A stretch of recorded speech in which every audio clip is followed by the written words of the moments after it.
5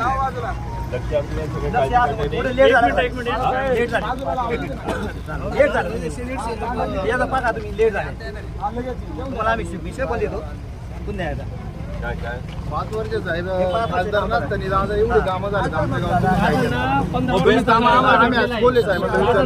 आम्ही बोलले साहेबांना विचारतो ना आम्हाला आमचं मत तुम्ही बोला. आता हा विषय नळ पाणी पुरवठा जलजीवन मिशन मोदी केंद्रात नाही केंद्रातून निधी कोण येतो का तेव्हा तुम्ही आल्या का नारळ फोडा तर चांगलं वाटलं असेल ना मग नारळ फोडा आला असेल तेव्हा चांगलं वाटलं असेल. आता मला चुकीचं तुम्ही काही सांगताय. दादा खासदार नसताना आम्हाला गाठायला 10 लाख रुपये आम्हाला दादा खासदार नसताना खासदार साहेब काही विचारलं आम्हाला जे प्रश्न होते ना मला